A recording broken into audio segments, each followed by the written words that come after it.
The Science of Getting Rich by Wallace D. Wattles. Preface. This book is pragmatical, not philosophical; practical manual, not a treatise upon theories. It is intended for the men and women whose most pressing need is for money, who wish to get rich first and philosophize afterward. It is for those who have, so far, found neither the time, the means, nor the opportunity to go deeply into the study of metaphysics, but who want results, and who are willing to take the conclusions of science as a basis for action, without going into all the processes by which those conclusions were reached. It is expected that the reader will take the fundamental statements upon faith, just as he would take statements concerning a law of electrical action if they were promulgated by a Marconi or an Edison; and, taking the statements upon faith, that he will prove their truth by acting upon them without fear or hesitation. Every man or woman who does this will certainly get rich, for the science herein applied is an exact science, and failure is impossible. For the benefit, however, of those who wish to investigate philosophical theories, and so secure a logical basis of faith, I will here cite certain authorities. The monistic theory of the universe, the theory that one is all, and that all is one; that one substance manifests itself as the seeming many elements of the material world, is of Hindu origin, and has been gradually winning its way into the thought of the Western world for 200 years. It is the foundation of all the Oriental philosophies, and of those of Descartes, Spinoza, Leibniz, Schopenhauer, Hegel, and Emerson. The reader who would dig the philosophical foundations of this is advised to read Hegel and Emerson for himself. In writing this book I have sacrificed all other considerations to plainness and simplicity of style, so that all might understand. The plan of action laid down herein was deduced from the conclusions of philosophy. It has been thoroughly tested, and bears the supreme test of practical experiment. It works. If you wish to know how the conclusions were arrived at, read the writings of the authors mentioned above; and if you wish to reap the fruits of their philosophies in actual practice, read this book, and do exactly as it tells you to do. The Author. End of the Preface.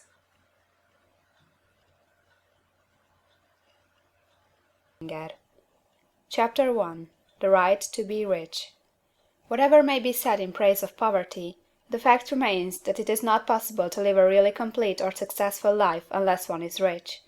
No man can rise to his greatest possible height in talent or soul development unless he has plenty of money, for to unfold the soul and to develop talent he must have many things to use, and he cannot have these things unless he has money to buy them with. A man develops in mind, soul, and body by making use of things, and society is so organized that man must have money in order to become the possessor of things. Therefore, the basis of all advancement for man must be the science of getting rich. The object of all life is development, and everything that lives has an inalienable right to all the development it is capable of attaining. Man's right to life means his right to have the free and unrestricted use of all the things which may be necessary to his fullest mental, spiritual, and physical unfoldment, or, in other words, his right to be rich. In this book I shall not speak of riches in a figurative way. To be really rich does not mean to be satisfied or contented with a little. No man ought to be satisfied with a little if he is capable of using and enjoying more. The purpose of nature is the advancement and unfoldment of life, and every man should have all that can contribute to the power, elegance, beauty, and richness of life. To be content with less is sinful. The man who owns all he wants for the living of all the life he is capable of living is rich, and no man who has not plenty of money can have all he wants. Life has advanced so far, and become so complex, that even the most ordinary man or woman requires a great amount of wealth in order to live in a manner that even approaches completeness. Every person naturally wants to become all that they are capable of becoming. This desire to realize innate possibilities is inherent in human nature. We cannot help wanting to be all that we can be. Success in life is becoming what you want to be. You can become what you want to be only by making use of things, and you can have the free use of things only as you become rich enough to buy them. To understand the science of getting rich is therefore the most essential of all knowledge. There is nothing wrong in wanting to get rich. The desire for riches is really the desire for a richer, fuller, and more abundant life, and that desire is praiseworthy. The man who does not desire to live more abundantly is abnormal. And so the man who does not desire to have money enough to buy all he wants is abnormal. There are three motives for which we live. We live for the body, we live for the mind, we live for the soul. No one of these is better or holier than the other. All are alike desirable, and no one of the three, body, mind, or soul, can live fully if either of the others is cut short of full life and expression. It is not right or noble to live only for the soul and deny mind or body, and it is wrong to live for the intellect and deny body or soul. We are all acquainted with the loathsome consequences of living for the body and denying both mind and soul, and we can see that real life means the complete expression of all that man can give forth through body, mind, and soul. Whatever he can say, no man can be really happy or satisfied unless his body is living fully in every function, and unless the same is true for his mind and his soul. Wherever there is unexpressed possibility, or function not performed, there is unsatisfied desire. Desire is possibility seeking expression, or function seeking performance. Man cannot live fully in body without good food, comfortable clothing, and warm shelter, and without freedom from excessive toil. Rest and recreation are also necessary for his physical life. He cannot live fully in mind without books and time to study them, without opportunity to travel and observation, or without intellectual companionship. To live fully in mind he must have intellectual recreations, and must surround himself with all the objects of art and beauty he is capable of using and appreciating. To live fully in soul, man must have love, and love is denied expression by poverty. A man's highest happiness is found in the bestowal of benefits on those he loves. Love finds its most natural and spontaneous expression in giving. The man who has nothing to give cannot fill his place as a husband or father, as a citizen, or as a man. It is in the use of material things that a man finds full life for his body, develops his mind, and unfolds his soul. It is therefore for supreme importance to him that he should be rich. It is perfectly right that you should desire to be rich. If you are a normal man or woman, you cannot help doing so. It is perfectly right that you should give your best attention to the science of getting rich, for it is the noblest and most necessary of all studies. If you neglect this study, you are derelict in your duty to yourself, to God and humanity, for you can render to God and humanity no greater service than to make the most of yourself. End of Chapter 1.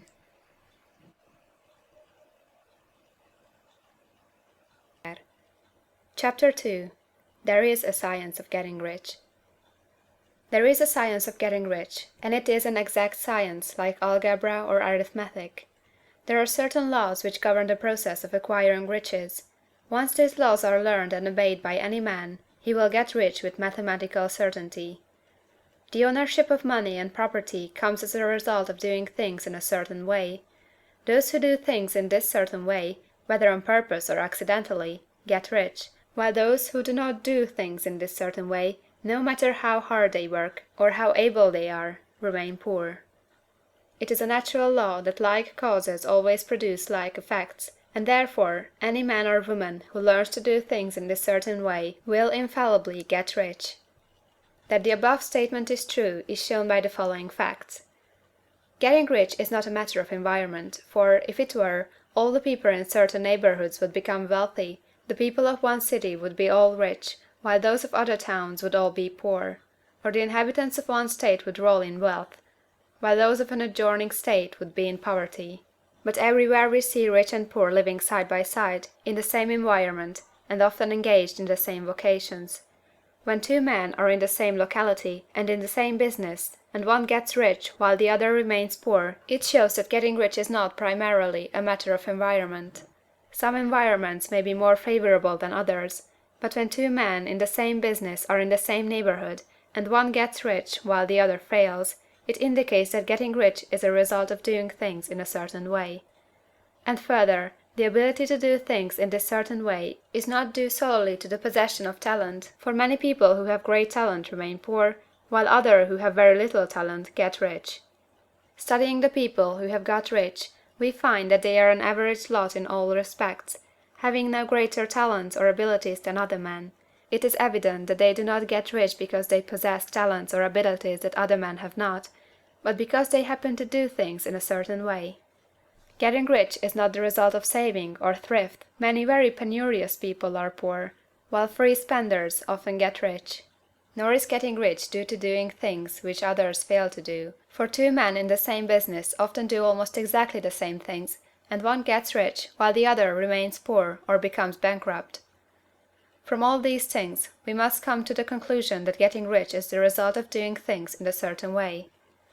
If getting rich is the result of doing things in a certain way, and if like causes always produce like effects, then any man or woman who can do things in that way can become rich, and the whole matter is brought within the domain of exact science.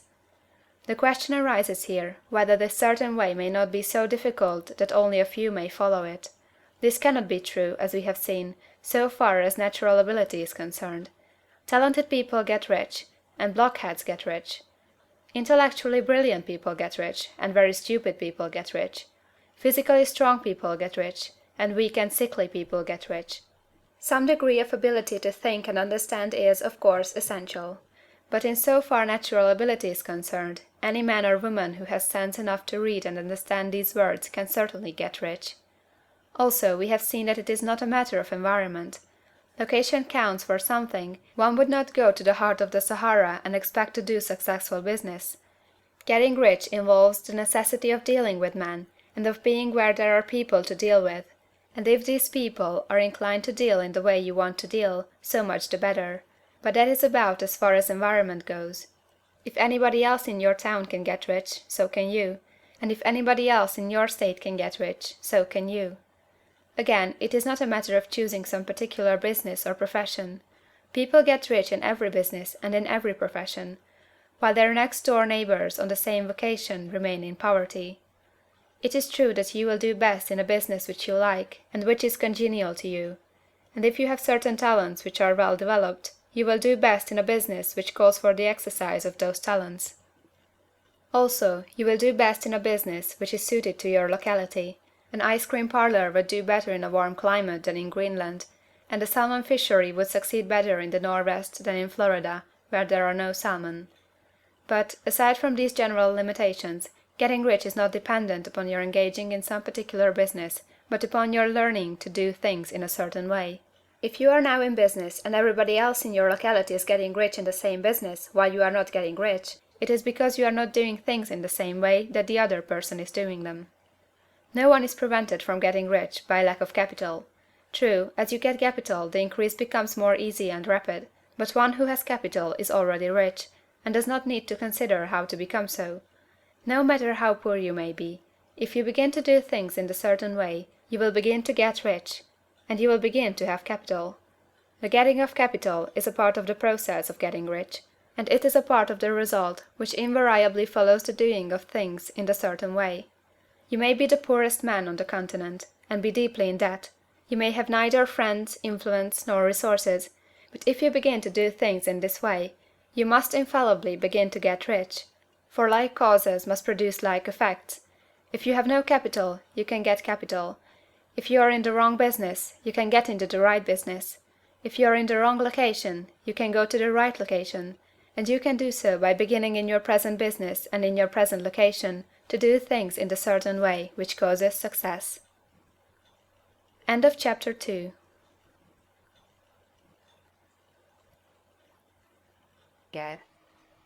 Chapter 3.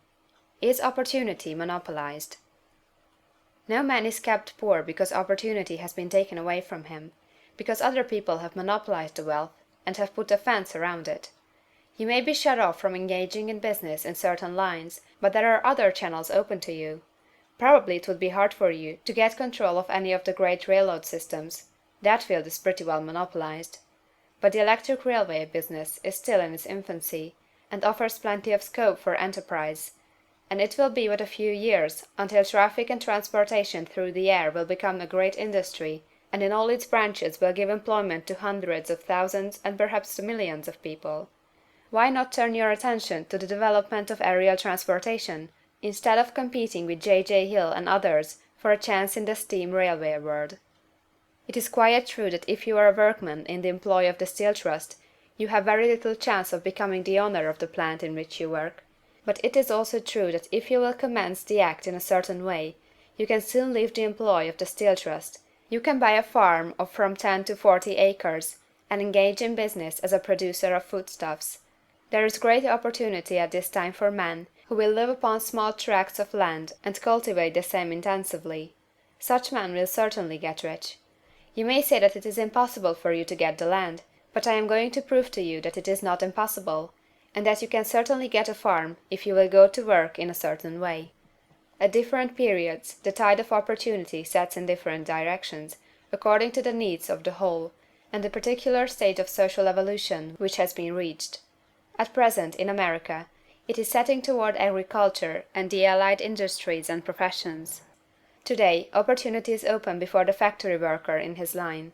It is open before the business man who supplies the farmer more than before the one who supplies the factory worker, and before the professional man who waits upon the farmer more than before the one who serves the working class. There is abundance of opportunity for the man who will go with the tide, instead of trying to swim against it. So the factory workers, either as individuals or as a class, are not deprived of opportunity. The workers are not being kept down by their masters. They are not being ground by the trusts and combinations of capital. As a class, they are where they are because they do not do things in a certain way. If the workers of America chose to do so, they could follow the example of their brothers in Belgium and other countries, and establish great department stores and cooperative industries. They could elect men of their own class to office, and pass laws favoring the development of such cooperative industries, and in a few years they could take peaceable possession of the industrial field. The working class may become the master class whenever they will begin to do things in a certain way. The law of wealth is the same for them as it is for all others. This they must learn, and they will remain where they are as long as they continue to do as they do. The individual worker, however, is not held down by the ignorance or the mental slothfulness of his class. He can follow the tide of opportunity to riches, and this book will tell them how. No one is kept in poverty by a shortness in the supply of riches. There is more than enough for all.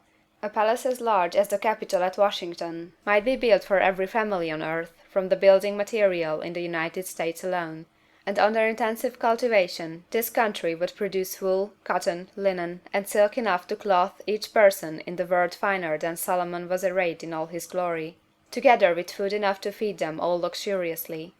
The visible supply is practically inexhaustible, and the invisible supply really is inexhaustible. Everything you see on earth is made from one original substance, out of which all things proceed. New forms are constantly being made, and older ones are dissolving, but all are shapes assumed by one thing. There is no limit to the supply of formless stuff, or original substance. The universe is made out of it, but it was not all used in making the universe. The spaces in, through, and between the forms of the visible universe are permeated and filled with the original substance, with the formless stuff, with the raw material of all things. 10,000 times as much as has been made might still be made, and even then we should not have exhausted the supply of universal raw material. No man, therefore, is poor because nature is poor, or because there is not enough to go round. Nature is an inexhaustible storehouse of riches. The supply will never run short. Original substance is alive with creative energy, and is constantly producing more forms.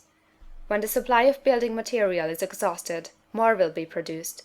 When the soil is exhausted, so that foodstuffs and materials for clothing will no longer grow upon it, it will be renewed, or more soil will be made. When all the gold and silver has been dug from the earth, if man is still in such a stage of social development that he needs gold and silver, more will be produced from the formless. The formless stuff responds to the needs of man, it will not let him be without any good thing. This is true of man collectively. The race as a whole is always abundantly rich, and if individuals are poor, it is because they do not follow the certain way of doing things which makes the individual man rich. The formless stuff is intelligent. It is stuff which thinks. It is alive, and is always impelled toward more life. It is the natural and inherent impulse of life to seek to live more. It is the nature of intelligence to enlarge itself, and of consciousness to seek to extend its boundaries and find fuller expression. The universe of forms has been made by formless living substance, throwing itself into form in order to express itself more fully. The universe is a great living presence, always moving inherently toward more life and fuller functioning. Nature is formed for the advancement of life; its impelling motive is the increase of life. For this cause, everything which can possibly minister to life is bountifully provided; there can be no lack unless God is to contradict himself and nullify his own works. You are not kept poor by lack in the supply of riches. It is a fact that I shall demonstrate a little farther on, that even the resources of the formless supply are at the command of the man or woman who will act and think in a certain way. End of Chapter 3.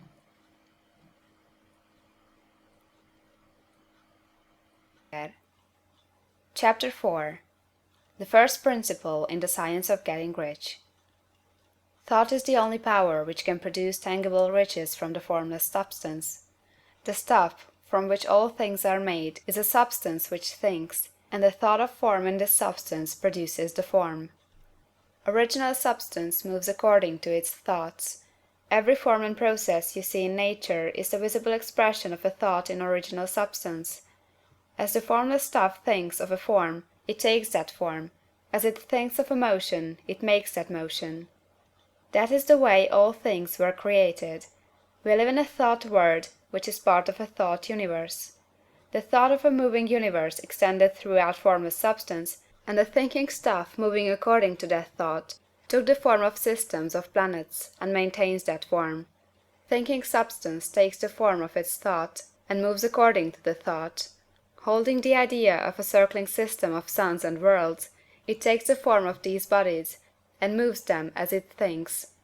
Thinking the form of a slow-growing oak tree, it moves accordingly, and produces the tree, though centuries may be required to do the work. In creating, the formless seems to move according to the lines of motion it has established. The thought of an oak tree does not cause the instant formation of a full-grown tree, but it does start in motion the forces which will produce the tree along established lines of growth.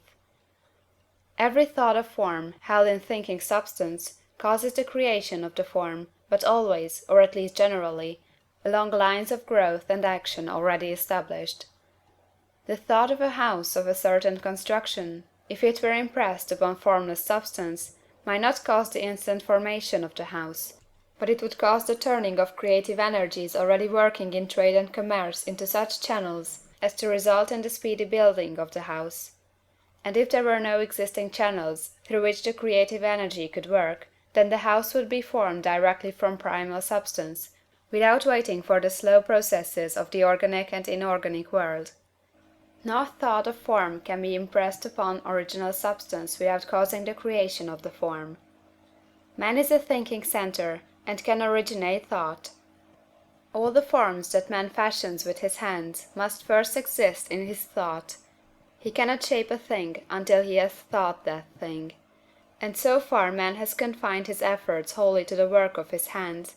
He has applied manual labor to the world of forms, seeking to change or modify those already existing. He has never thought of trying to cause the creation of new forms by impressing his thoughts upon formless substance. When man has a thought form, he takes material from the forms of nature, and makes an image of the form which is in his mind. He has so far made little or no effort to cooperate with formless intelligence, to work with the Father. He has not dreamed that he can do what he sees the Father doing.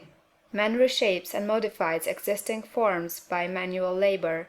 He has given no attention to the question whether he may not produce things from formless substance by communicating his thoughts to it. We propose to prove that he may do so, to prove that any man or woman may do so, and to show how. As our first step, we must lay down three fundamental propositions. First, we assert that there is one original formless stuff, or substance, from which all things are made. All the seemingly many elements are but different presentations of one element. All the many forms found in organic and inorganic nature are but different shapes, made from the same stuff. And this stuff is thinking stuff. A thought held in it produces the form of the thought. Thought, in thinking substance, produces shapes. Man is a thinking centre, capable of original thought. If man can communicate his thought to original thinking substance, he can cause the creation or formation of the thing he thinks about. To summarize this, there is a thinking stuff from which all things are made, and which, in its original state, permeates, penetrates, and fills the interspaces of the universe. A thought, in this substance, produces the thing that is imaged by the thought. Man can form things in his thought, and, by impressing his thought upon formless substance, can cause the thing he thinks about to be created. It may be asked if I can prove these statements, and without going into details, I answer that I can do so, both by logic and experience. Reasoning back from the phenomena of form and thought, I come to one original thinking substance, and reasoning forward from this thinking substance, I come to man's power to cause the formation of the thing he thinks about. And, by experiment, I find the reasoning true, and this is my strongest proof. If one man who reads this book gets rich by doing what it tells him to do, that is evidence in support of my claim. But if every man who does what it tells him to do gets rich, that is positive proof until someone goes through the process and fails. The theory is true until the process fails, and this process will not fail, for every man who does exactly what this book tells him to do will get rich. I have said that men get rich by doing things in a certain way, and in order to do so, man must become able to think in a certain way. A man's way of doing things is the direct result of the way he thinks about things. To do things in a way you want to do them, you will have to acquire the ability to think the way you want to think. This is the first step toward getting rich. To think what you want to think is to think truth, regardless of appearances. Every man has the natural and inherent power to think what he wants to think, but it requires far more effort to do so than it does to think the thoughts which are suggested by appearances. To think according to appearance is easy. To think truth regardless of appearances is laborious, and requires the expenditure of more power than any other work man is called upon to perform. There is no labor from which most people shrink as they do from that of sustained and consecutive thought. It is the hardest work in the world. This is especially true when truth is contrary to appearances. Every appearance in the visible world tends to produce a corresponding form in the mind which observes it, and this can only be prevented by holding the thought of the truth. To look upon the appearance of disease will produce the form of disease in your own mind, and ultimately in your body, unless you hold the thought of the truth, which is that there is no disease. It is only an appearance, and the reality is health. To look upon the appearances of poverty will produce corresponding forms in your own mind, unless you hold to the truth that there is no poverty, there is only abundance.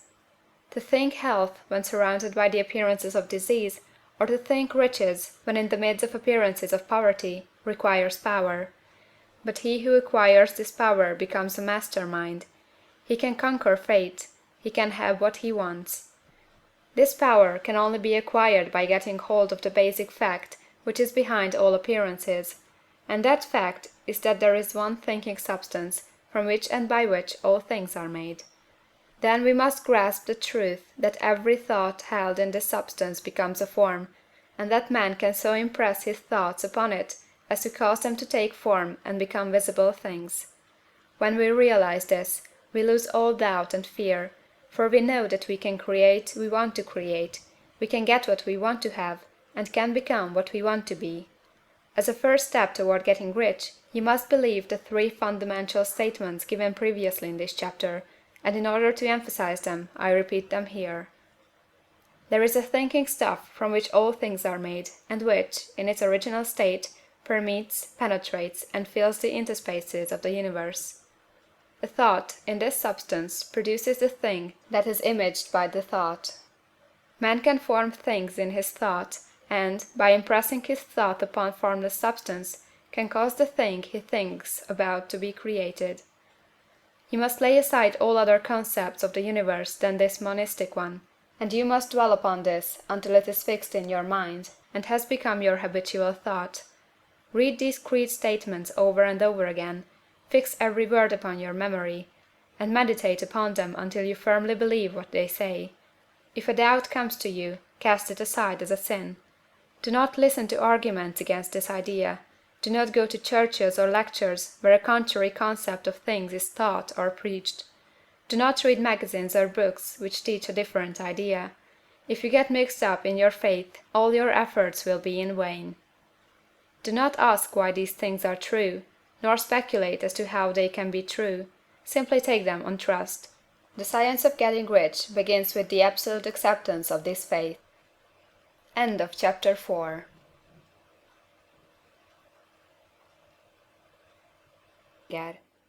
Chapter 5. Increasing Life.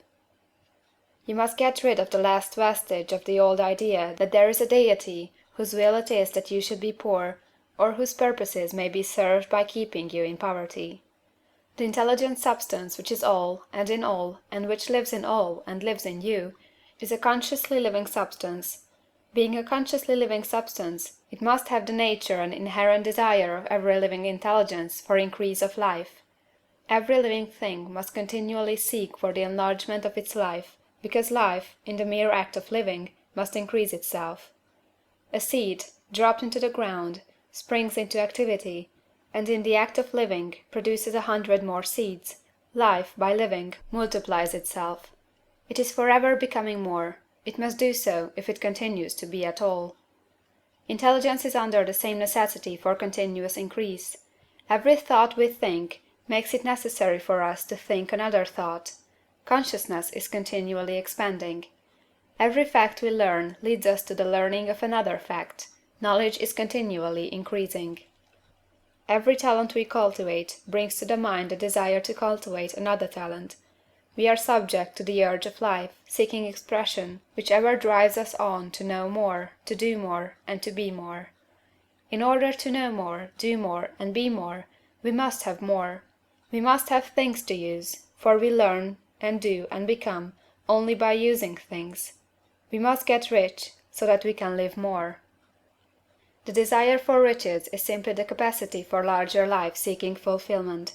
Every desire is the effort of an unexpressed possibility to come into action. It is power seeking to manifest which causes desire. That which makes you want more money is the same as that which makes the plant grow.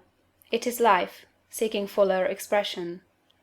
The one living substance must be subject to this inherent law of all life. It is permeated with the desire to live more. That is why it is under the necessity of creating things. The one substance desires to live more in you, hence it wants you to have all the things you can use. It is the desire of God that you should get rich. He wants you to get rich, because he can express himself better through you if you have plenty of things to use in giving him expression. He can live more in you if you have unlimited command of the means of life. The universe desires you to have everything you want to have. Nature is friendly to your plans. Everything is naturally for you. Make up your mind that this is true. It is essential, however, that your purpose should harmonize with the purpose that is in all. You must want real life, not mere pleasure of sensual gratification. Life is the performance of function, and the individual really lives only when he performs every function, physical, mental, and spiritual, of which he is capable, without excess in any. You do not want to get rich in order to live swinishly, for the gratification of animal desires. That is not life. But the performance of every physical function is a part of life, and no one lives completely who denies the impulses of the body a normal and healthful expression. You do not want to get rich solely to enjoy mental pleasures, to get knowledge, to gratify ambition, to outshine others, to be famous. All these are a legitimate part of life, but the man who lives for the pleasures of the intellect alone will only have a partial life, and he will never be satisfied with his lot. You do not want to get rich solely for the good of others, to lose yourself for the salvation of mankind, to experience the joys of philanthropy and sacrifice. The joys of the soul are only a part of life, and they are no better nor nobler than any other part. You want to get rich in order that you may eat, drink, and be merry when it is time to do these things, in order that you may surround yourself with beautiful things, see distant lands, feed your mind, and develop your intellect, in order that you may love man and do kind things, and be able to play a good part in helping the world to find truth. But remember that extreme altruism is no better nor nobler than extreme selfishness. Both are mistakes. Get rid of the idea that God wants you to sacrifice yourself for others, and that you can secure his favor by doing so. God requires nothing of the kind. What he wants you is that you should make the most of yourself for yourself and for others. And you can help others more by making the most of yourself than in any other way. You can make the most of yourself only by getting rich, so it is right and praiseworthy that you should give your first and best thought to the work of acquiring wealth. Remember, however, that the desire of substance is for all, and its movements must be for more life to all. It cannot be made to work for less life to any, because it is equally in all, seeking riches and life. Intelligent substance will make things for you, but it will not take things away from someone else and give them to you. You must get rid of the thought of competition. You are to create, not to compete for what is already created. You do not have to take anything from anyone. You do not have to drive sharp bargains. You do not have to cheat, or to take advantage. You do not need to let any man work for you for less than he earns. You do not have to covet the property of others, or to look at it with wistful eyes. No man has anything of which you cannot have the like, and that without taking what he has away from him. You are to become a creator, not a competitor. You are going to get what you want, but in such a way that when you get it every other man will have more than he has now. I am aware that there are men who get a vast amount of money by proceeding in direct opposition to the statements in the paragraph above, and may add a word of explanation here. Men of the plutocratic type, who become very rich, do so sometimes purely by their extraordinary ability on the plane of competition, and sometimes they unconsciously relate themselves to substance in its great purposes and movements for the general racial upbuilding through industrial evolution. Rockefeller, Carnegie, Morgan, and others have been the unconscious agents of the supreme in the necessary work of systematizing and organizing productive industry, and in the end their work will contribute immensely toward increased life for all. Their day is nearly over. They have organized production, and will soon be succeeded by the agents of the multitude, who will organize the machinery of distribution. The multimillionaires are like the monster reptiles of the prehistoric eras.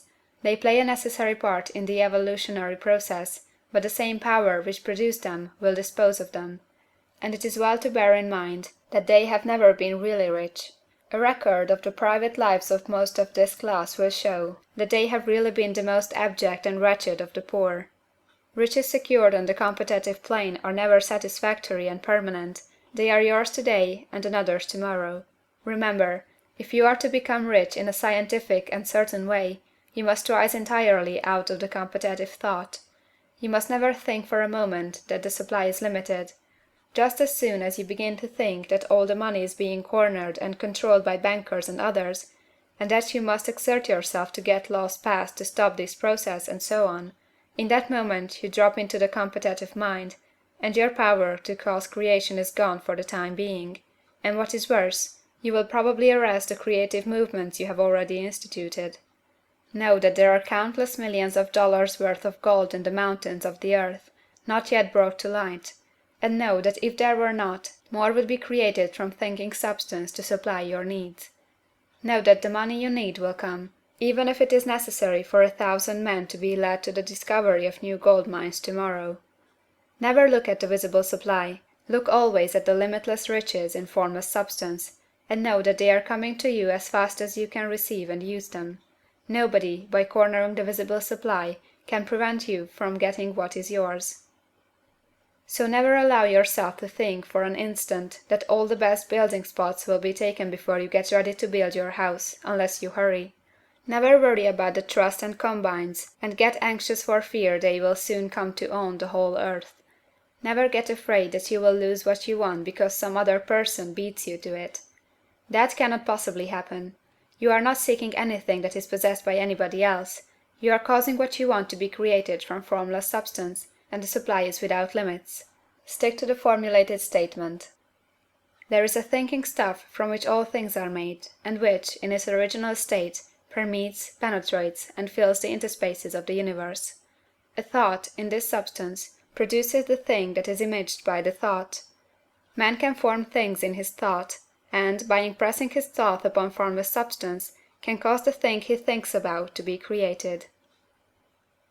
End of chapter 5.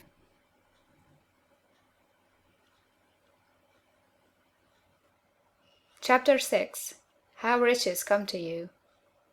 When I say that you do not have to drive sharp bargains, I do not mean that you do not have to drive any bargains at all, or that you are above the necessity for having any dealings with your fellow men. I mean that you will not need to deal with them unfairly. You do not have to get something for nothing, but can give to every man more than you take from him. You cannot give every man more in cash market value than you take from him, but you can give him more in use value than the cash value of the thing you take from him. The paper, ink, and other material in this book may not be worth the money you pay for it, but if the ideas suggested in it bring you thousands of dollars, you have not been wronged by those who sold it to you. They have given you a great use value for a small cash value. Let us suppose that I own a picture by one of the greatest artists, which, in any civilized community, is worth thousands of dollars. I take it to Baffin Bay, and by salesmanship induce an Eskimo to give a bundle of furs worth 500 for it.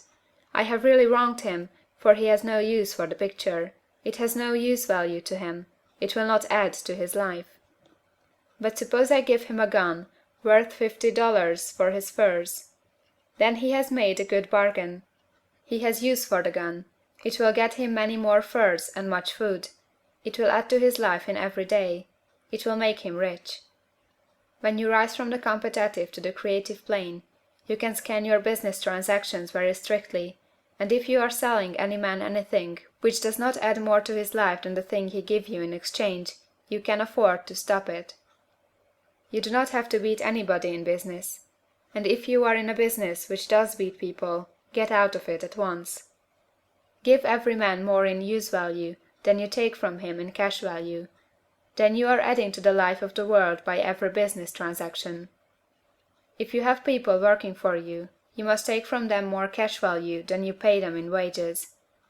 But you can so organize your business that it will be filled with the principle of advancement, and so that each employee who wishes to do so may advance a little every day. You can make your business do for your employees what this book is doing for you. You can so conduct your business that it will be a sort of ladder, by which every employee who will take the trouble may climb to riches himself, and given the opportunity, if he will not do so, it is not your fault. And finally, because you are to cause the creation of your riches from formless substance which permeates all your environment, it does not follow that they are to take shape from the atmosphere and come into being before your eyes. If you want a sewing machine, for instance, I do not mean to tell you that you are to impress the thought of a sewing machine on thinking substance until the machine is formed without hands, in the room where you sit or elsewhere. But if you want a sewing machine, hold the mental image of it with the most positive certainty that it is being made, or is on its way to you. After once forming the thought, have the most absolute and unquestioning faith that a sewing machine is coming. Never think of it or speak of it in any other way than as being sure to arrive. Claim it as already yours. It will be brought to you by the power of the Supreme Intelligence acting upon the minds of men. If you live in Maine, it may be that a man will be brought from Texas or Japan to engage in some transaction which will result in your getting what you want. If so, the whole matter will be as much to that man's advantage as it is to yours. Do not forget for a moment that the thinking substance is through all, in all, communicating with all, and can influence all. The desire of thinking substance for fuller life and better living has caused the creation of all the sewing machines already made, and it can cause the creation of millions more, and will, whenever men set it in motion by desire and faith, and by acting in a certain way. You can certainly have a sewing machine in your house, and it is just as certain that you can have any other thing or things which you want, and which you will use for the advancement of your own life and the lives of others. You need not hesitate about asking largely. It is your Father's pleasure to give you the kingdom, said Jesus. Original substance wants to live all that is possible in you, and wants you to have all that you can or will use for the living of the most abundant life. If you fix upon your consciousness the fact that the desire you feel for the possession of riches is one with the desire of omnipotence for more complete expression, your faith becomes invincible. Once I saw a little boy sitting at a piano and vainly trying to bring harmony out of the keys. and I saw that he was grieved and provoked by his inability to play real music. I asked him the cause of this vexation, and he answered, "I can feel the music in me, but I can't make my hands go right." The music in him was the urge of original substance, containing all the possibilities of all life. All that there is of music was seeking expression through the child. God, the one substance, is trying to live and do and enjoy things through humanity. He is saying, "I want hands to build wonderful structures, to play divine harmonies, to paint glorious pictures. I want feet to run my errands, eyes to see my beauties, tongues to tell mighty truths, and to sing marvelous songs," and so on. All that there is of possibility is seeking expression through man. God wants those who can play music to have pianos and every other instrument, and to have the means to cultivate their talents to the fullest extent. He wants those who can appreciate beauty to be able to surround themselves with beautiful things. He wants those who can discern the truth to have every opportunity to travel and observe. He wants those who can appreciate dress to be beautifully clothed, and those who can appreciate good food to be luxuriously fed. He wants all these things, because it is himself that enjoys and appreciates them. It is God who wants to play, and sing, and enjoy beauty, and proclaim truth, and wear fine clothes, and eat good foods. It is God that worketh in you to will and to do, said Paul. The desire you feel for riches is the infinite seeking to express himself in you, as he sought to find expression in the little boy at the piano. So you need not hesitate to ask largely. Your part is to focalize and express the desire to God. This is a difficult point with most people. They retain something of the old idea that poverty and self-sacrifice are pleasing to God. They look upon poverty as a part of the plan, a necessity of nature. They have the idea that God has finished his work, and made all that he can make, and that the majority of men must stay poor, because there is not enough to go around. They hold so much to this erroneous thought that they feel ashamed to ask for wealth. They try not to want more than a very modest competence, just enough to make them fairly comfortable. I recall now a case of one student who was told that he must get in mind a clear picture of the things he desired, so that the creative thought of them might be impressed on formless substance. He was a very poor man, living in a rented house, and having only what he earned from day to day, and he could not grasp the fact that all wealth was his. So, after thinking the matter over, he decided that he might reasonably ask for a new rug on the floor of his best room and an anthracite coal stove to heat the house during the cold winter. Following the instructions given in this book, he obtained these things in a few months, and then it dawned upon him that he had not asked enough. He went through the house in which he lived, and planned all the improvements he would like to make in it. He mentally added a bay window here, a room there, until it was complete in his mind as his ideal home, and then he planned its furnishings. Holding the whole picture in his mind, he began living in the certain way, and moving toward what he wanted, and he owns the house now, and is rebuilding it after the form of his mental image, and now, with still larger faith, he is going on to get greater things. It has been unto him according to his faith, and it is so with you and with all of us. End of chapter 6.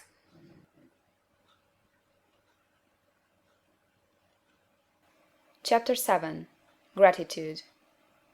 The illustrations given in the last chapter will have conveyed to the reader the fact that the first step toward getting rich is to convey the idea of your wants to the formless substance. This is true, and you will see that in order to do so, it becomes necessary to relate yourself to the formless intelligence in a harmonious way. To secure this harmonious relation is a matter of such primary and vital importance that I shall give some space to its discussion here, and give you instructions which, if you will follow them, will be certain to bring you into perfect unity of mind with God. The whole process of mental adjustment and atonement can be summed up in one word: gratitude. First, you believe that there is one intelligent substance, from which all things proceed. Second, you believe that this substance gives you everything you desire. And third, you relate yourself to it by a feeling of deep and profound gratitude. Many people who order their lives rightly in all other ways are kept in poverty by their lack of gratitude. Having received one gift from God, they cut the wires which connect them with Him by failing to make acknowledgment. It is easy to understand that the nearer we live to the source of wealth, the more wealth we shall receive. And it is easy also to understand that the soul that is always grateful lives in closer touch with God than the one which never looks to him in thankful acknowledgment. The more gratefully we fix our minds on the Supreme when good things come to us, the more good things we will receive, and the more rapidly they will come. And the reason simply is that the mental attitude of gratitude draws the mind into closer touch with the source from which the blessings come. If it is a new thought to you that gratitude brings your whole mind into closer harmony with the creative energies of the universe, consider it well, and you will see that it is true. The good things you already have come to you along the line of obedience to certain laws. Gratitude will lead your mind out along the ways by which things come, and it will keep you in close harmony with creative thought and prevent you from falling into competitive thought. Gratitude alone can keep you looking toward the all, and prevent you from falling into the error of thinking of the supply as limited, and to do that would be fatal to your hopes. There is a law of gratitude, and it is absolutely necessary that you should observe the law, if you are to get the results you seek. The law of gratitude is the natural principle that action and reaction are always equal, and in opposite directions. The grateful outreaching of your mind in thankful praise to the Supreme is a liberation or expenditure of force. It cannot fail to reach that to which it addressed, and the reaction is an instantaneous movement towards you. Draw nigh unto God, and he will draw nigh unto you. That is a statement of psychological truth. And if your gratitude is strong and constant, the reaction in formless substance will be strong and continuous. The movement of the things you want will be always toward you. Notice the grateful attitude that Jesus took, how he always seems to be saying, I thank thee, Father, that thou hearest me. You cannot exercise much power without gratitude, for it is gratitude that keeps you connected with power. But the value of gratitude does not consist solely in getting you more blessings in the future. Without gratitude you cannot long keep from dissatisfied thought regarding things as they are. The moment you permit your mind to dwell with dissatisfaction upon things as they are, you begin to lose ground. You fix attention upon the common, the ordinary, the poor, and the squalid and mean, and your mind takes the form of these things. Then you will transmit these forms or mental images to the formless, and the common, the poor, the squalid, the mean will come to you. To permit your mind to dwell upon the inferior is to become inferior and to surround yourself with inferior things. On the other hand, to fix your attention on the best is to surround yourself with the best, and to become the best. The creative power within us makes us into the image of that to which we give our attention. We are thinking substance, and thinking substance always takes the form of that to which it thinks about. The grateful mind is constantly fixed upon the best, therefore it tends to become the best. It takes the form or character of the best, and will receive the best. Also, faith is born of gratitude. The grateful mind continually expects good things, and expectation becomes faith. The reaction of gratitude upon one's own mind produces faith, and every outgoing wave of grateful thanksgiving increases faith. He who has no feeling of gratitude cannot long retain a living faith, and without a living faith you cannot get rich by the creative method, as we shall see in the following chapters. It is necessary, then, to cultivate the habit of being grateful for every good thing that comes to you, and to give thanks continuously. And because all things have contributed to your advancement, you should include all things in your gratitude. Do not waste time thinking or talking about the shortcomings or wrong actions of plutocrats or trust magnates. Their organization of the world has made your opportunity. All you get really comes to you because of them. Do not rage against corrupt politicians. If it were not for politicians, we should fall into anarchy, and your opportunity would be greatly lessened. God has worked a long time and very patiently to bring us up to where we are in industry and government, and he is going right on with his work. There is not the least doubt that he will do away the plutocrats, trust magnates, captains of industry, and politicians as soon as they can be spared. But in the meantime, behold, they are all very good. Remember that they are all helping to arrange the lines of transmission along which your riches will come to you, and be grateful to them all. This will bring you into harmonious relations with the good in everything, and the good in everything will move toward you. End of chapter 7.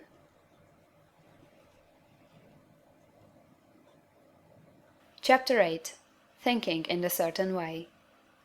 Turn back to chapter 6 and read again the story of the man who formed the mental image of his house, and you will get a fair idea of the initial step toward getting rich. You must form a clear and definite mental picture of what you want. You cannot transmit an idea unless you have it yourself. You must have it before you can give it. Many people fail to impress thinking substance because they have themselves only a vague and misty concept of the things they want to do, to have, or to become. It is not enough that you should have a general desire for wealth, to do good with. Everybody has that desire. It is not enough that you should have a wish to travel, see things, live more, etc. Everybody has those desires also. If you are going to send a wireless message to a friend, you would not send the letters of the alphabet in their order, and let him construct the message for himself, nor would you take words at random from the dictionary.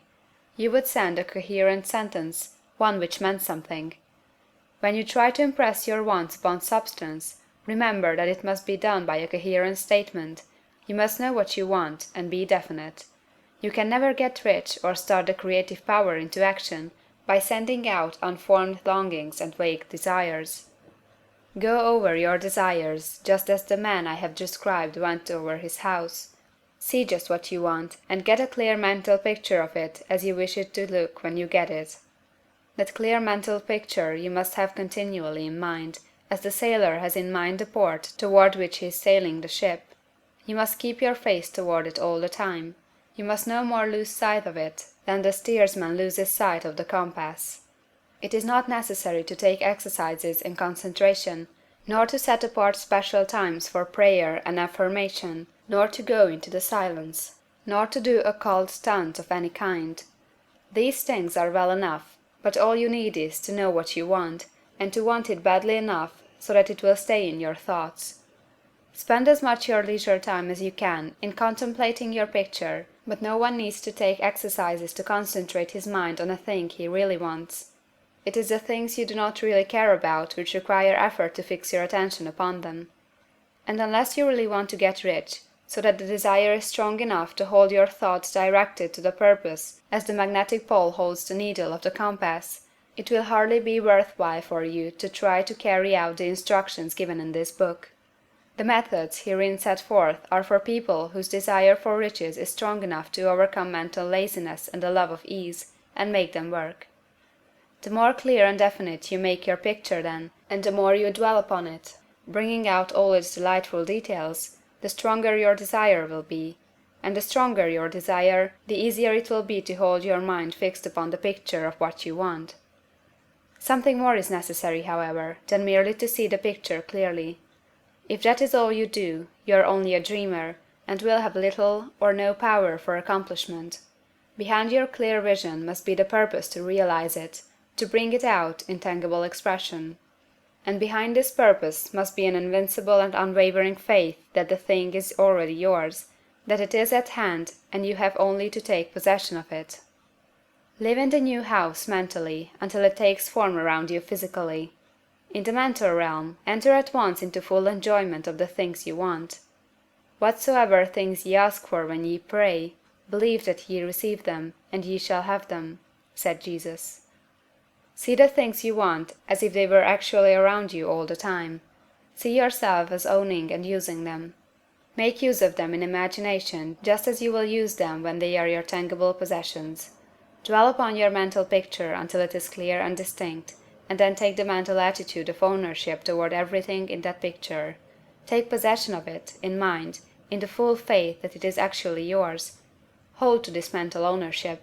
Do not waver for an instant in the faith that it is real. And remember what was said in the preceding chapter about gratitude. Be as thankful for it all the time as you expect it to be when it has taken form.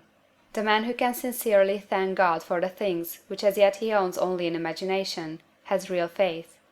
He will get rich. He will cause the creation of whatsoever he wants. You do not need to pray repeatedly for things you want. It is not necessary to tell God about it every day. Use not vain repetitions as the heathen do, said Jesus to his pupils, for your Father knoweth that ye have need of these things before ye ask him.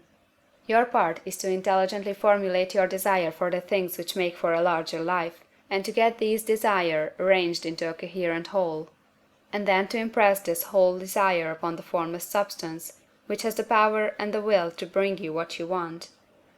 You do not make this impression by repeating strings of words, you make it by holding the vision with unshakable purpose to attain it, and with steadfast faith that you do attain it. The answer to prayer is not according to your faith while you are talking, but according to your faith while you are working. You cannot impress the mind of God by having a special Sabbath day set apart to tell him what you want, and of forgetting him during the rest of the week. You cannot impress him by having special hours to go into your closet and pray, if you then dismiss the matter from your mind until the hour of prayer comes again. Oral prayer is well enough, and has its effect, especially upon yourself, in clarifying your vision and strengthening your faith. But it is not your oral petitions which get you what you want. In order to get rich, you do not need a sweet hour of prayer, you need to pray without ceasing. And by prayer I mean holding steadily to your vision, with the purpose to cause its creation into solid form, and the faith that you are doing so. Believe that ye receive them.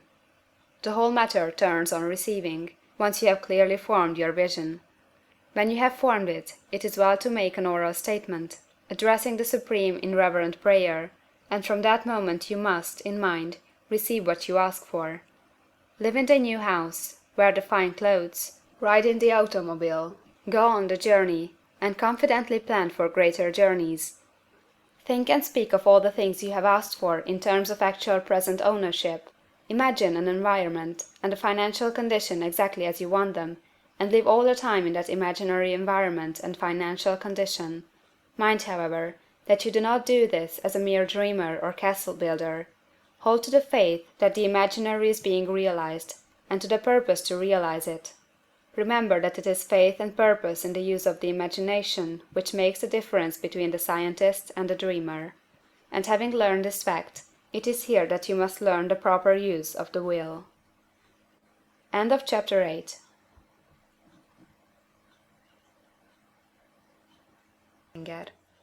Chapter 9. How to use the will. To set about getting rich in a scientific way, you do not try to apply your willpower to anything outside of yourself. You have no right to do so, anyway. It is wrong to apply your will to other men and women in order to get them do what you wish done. It is as flagrantly wrong to coerce people by mental power as it is to coerce them by physical power.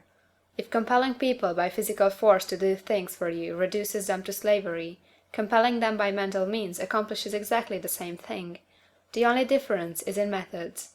If taking things from people by physical force is robbery, then taking things by mental force is robbery also. There is no difference in principle. You have no right to use your willpower upon another person, even for his own good, for you do not know what is for his good. The science of getting rich does not require you to apply power or force to any other person, in any way whatsoever. There is not the slightest necessity for doing so. Indeed, any attempt to use your will upon others will only tend to defeat your purpose. You do not need to apply your will to things in order to compel them to come to you. That would simply be trying to coerce God, and would be foolish and useless, as well as irreverent. You do not have to compel God to give you good things, any more than you have to use your willpower to make the sun rise. You do not have to use your willpower to conquer an unfriendly deity, or to make stubborn and rebellious forces do your bidding. Substance is friendly to you, and is more anxious to give you what you want than you are to get it. To get rich, you need only to use your willpower upon yourself. When you know what to think or do, then you must use your will to compel yourself to think and do the right things.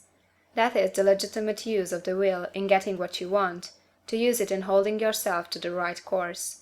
Use your will to keep yourself thinking and acting in a certain way. Do not try to project your will, or your thoughts, or your mind out into space, to act on things or people. Keep your mind at home. It can accomplish more there than elsewhere.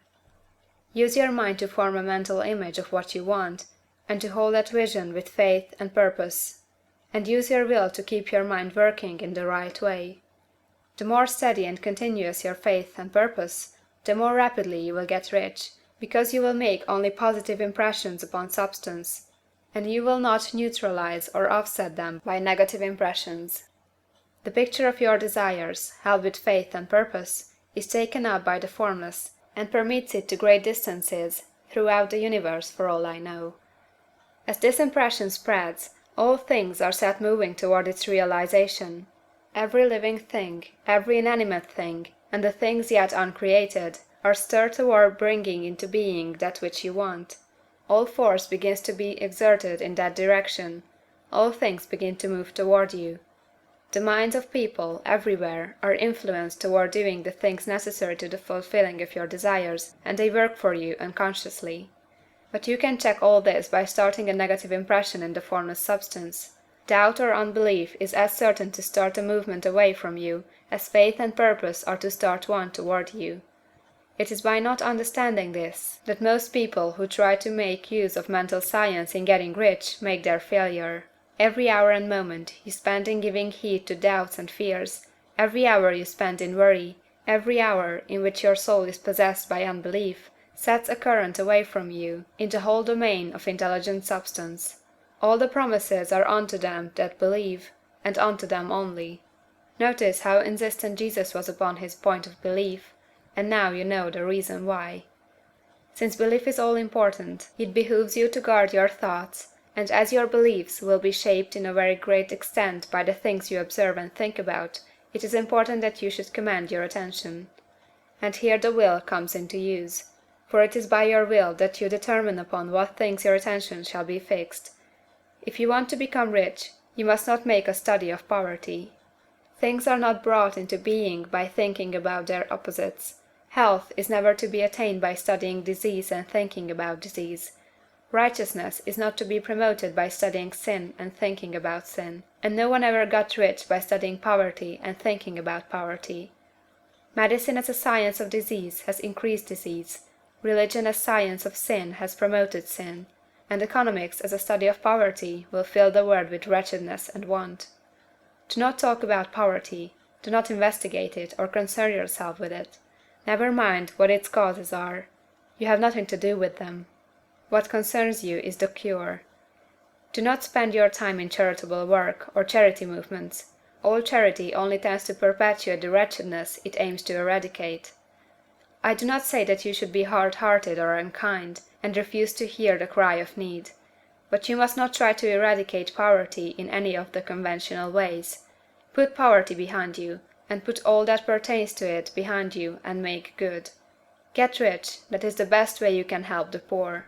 And you cannot hold the mental image which is to make you rich, if you fill your mind with pictures of poverty. Do not read books or papers which give you circumstantial accounts of the wretchedness of the tenement dwellers, of the horrors of child labor, and so on. Do not read anything which fills your mind with gloomy images of want and suffering. You cannot help the poor in the least by knowing about these things, and the widespread knowledge of them does not tend to all to do away with poverty. What tends to do away with poverty is not the getting of pictures of poverty into your mind, but getting pictures of wealth into the minds of the poor. You are not deserting the poor in their misery when you refuse to allow your mind to be filled with pictures of that misery. Poverty can be done away with, not by increasing the number of well-to-do people to think about poverty, but by increasing the number of poor people who purpose with faith to get rich. The poor do not need charity, they need inspiration. Charity only sends them a loaf of bread to keep them alive in their wretchedness, or gives them an entertainment to make them forget for an hour or two. But inspiration will cause them to rise out of their misery. If you want to help the poor, demonstrate to them that they can become rich. Prove it by getting rich yourself. The only way in which poverty will ever be banished from this world is by getting a large and constantly increasing number of people to practice the teaching of this book. People must be taught to become rich by creation, not by competition. Every man who becomes rich by competition throws down behind him the ladder by which he rises, and keeps others down. But every man who gets rich by creation opens a way for thousands to follow him, and inspires them to do so. You are not showing hardness of heart or an unfeeling disposition when you refuse to pity poverty, see poverty, read about poverty, or think and talk about it, or to listen to those who do talk about it. Use your willpower to keep your mind off the subject of poverty, and to keep it fixed with faith and purpose on the vision of what you want. End of chapter 9.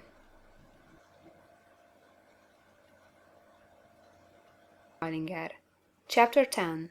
Further use of the will. You cannot retain a true and clear vision of wealth if you are constantly turning your attention to opposing pictures, whether they be external or imaginary. Do not tell of your past troubles of a financial nature; if you have had them, do not think of them at all. Do not tell of the poverty of your parents, or the hardships of your early life. To do any of these things is to mentally class yourself with the poor for the time being, and it will certainly check the movement of things in your direction. Let the dead bury their dead, as Jesus said. Put poverty and all things that pertain to poverty completely behind you. You have accepted a certain theory of the universe as being correct, and are resting all your hopes of happiness on its being correct. And what can you gain by giving heed to conflicting theories? Do not read religious books which tell you that the world is soon coming to an end. And do not read the writing of muckrakers and pessimistic philosophers who tell you that it is going to the devil. The world is not going to the devil, it is going to God. It is wonderful becoming. True, there may be a good many things in existing conditions which are disagreeable, but what is the use of studying them when they are certainly passing away, and when the study of them only tends to check their passing and keep them with us? Why give time and attention to things which are being removed by evolutionary growth, when you can hasten their removal only by promoting the evolutionary growth as far as your part of it goes? No matter how horrible in seeming may be the conditions in certain countries, sections, or places, you waste your time and destroy your own chances by considering them. You should interest yourself in the world's becoming rich. Think of the riches the world is coming into, instead of the poverty it is growing out of. And bear in mind that the only way in which you can assist the world in growing rich is by growing rich yourself through the creative method, not the competitive one. Give your attention wholly to the riches. Ignore poverty. Whenever you think or speak of those who are poor, think and speak of them as those who are becoming rich, as those who are to be congratulated rather than pitied. Then they and others will catch the inspiration and begin to search for the way out. Because I say that you are to give your whole time and mind and thought to riches, it does not follow that you are to be sordid or mean. To become really rich is the noblest aim you can have in life, for it includes everything else. On the competitive plane, the struggle to get rich is a godless scramble for power over other men, but when we come into the creative mind, all this is changed. All that is possible in the way of greatness and soul unfoldment, of service and lofty endeavor, comes by way of getting rich. All is made possible by the use of things. If you lack for physical health, you will find that the attainment of it is conditional on your getting rich. Only those who are emancipated from financial worry and who have the means to live a carefree existence and follow hygienic practices can have and retain health. Moral and spiritual greatness is possible only to those who are above the competitive battle of existence, and only those who are becoming rich on the plane of creative thought are free from the degrading influences of competition. If your heart is set on domestic happiness, remember that love flourishes best where there is refinement, a high level of thought, and freedom from corrupting influences, and these are to be found only where riches are attained by the exercise of creative thought, without strife or rivalry. You can aim at nothing so great or noble, I repeat, as to become rich, and you must fix your attention upon your mental picture of riches, to the exclusion of all that may tend to dim or obscure the vision. You must learn to see the underlying truth in all things. You must see beneath all seemingly wrong conditions the great one life ever moving forward toward fuller expression and more complete happiness. It is the truth that there is no such thing as poverty, that there is only wealth. Some people remain in poverty because they are ignorant of the fact that there is wealth for them, and these can be best taught by showing them the way of affluence in your own person and practice. Others are poor because, while they feel that there is a way out, they are too intellectually indolent to put forth the mental effort necessary to find that way and by travel it, and for these the very best thing you can do is to arouse their desire by showing them the happiness that comes from being rightly rich. Others still are poor because, while they have some notion of science, they have become so swamped and lost in the maze of metaphysical and occult theories that they do not know which road to take. They try a mixture of many systems and fail in all. For these again the very best thing to do is to show the right way in your own person and practice. An ounce of doing things is worth a pound of theorizing. The very best thing you can do for the whole world is to make the most of yourself. You can serve God and man in no more effective way than by getting rich, that is, if you get rich by the creative method and not by the competitive one. Another thing, we assert that this book gives in detail the principles of the science of getting rich, and if that is true, you do not need to read any other book upon the subject. This may sound narrow and egoistical, but consider, there is no more scientific method of computation in mathematics than by addition, subtraction, multiplication, and division. No other method is possible. There can be but one shortest distance between 2 points. There is only one way to think scientifically, and that is to think in the way that leads to the most direct and simple route to the goal. No man has yet formulated a briefer or less complex system than the one set forth herein. It has been stripped of all non-essentials. When you commence on this, lay all others aside. Put them out of your mind altogether. Read this book every day, keep it with you, commit it to memory, and do not think about other systems and theories. If you do, you will begin to have doubts, and to be uncertain and wavering in your thought, and then you will begin to make failures. After you have made good and become rich, you may study other systems as much as you please, but until you are quite sure that you have gained what you want, do not read anything on this line but this book, unless it be the authors mentioned in the preface.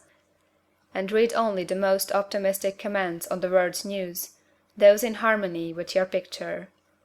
Also, postpone your investigations into the occult. Do not dabble in theosophy, spiritualism, or kindred studies. It is very likely that the dead still live and are near, but if they are, let them alone. Mind your own business. Wherever the spirits of the dead may be, they have their own work to do and their own problems to solve, and we have no right to interfere with them.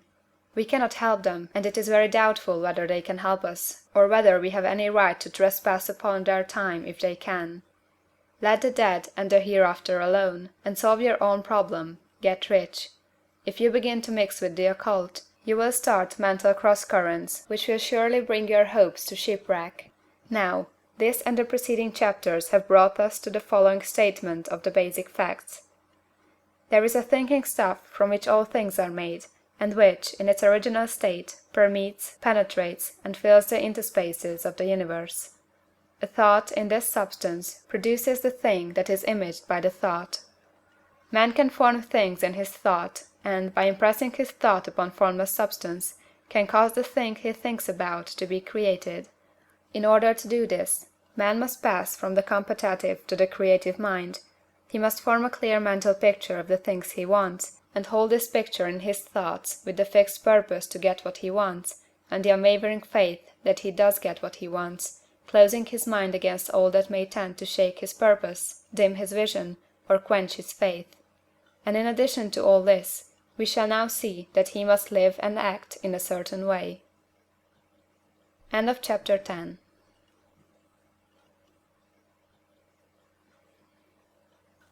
Chapter 11. Acting in a certain way. Thought is the creative power, or the impelling force which causes the creative power to act. Thinking in a certain way will bring riches to you, but you must not rely upon thought alone, paying no attention to personal action. That is the rock upon which many otherwise scientific metaphysical thinkers meet shipwreck, the failure to connect thought with personal action. We have not yet reached the stage of development, even supposing such a stage to be possible, in which man can create directly from formless substance without nature's processes or the work of human hands. Man must not only think, but his personal action must supplement his thought. By thought, you can cause the gold in the hearts of the mountains to be impelled toward you, but it will not mine itself, refine itself, coin itself into double eagles, and come rolling along the roads seeking its way into your pocket.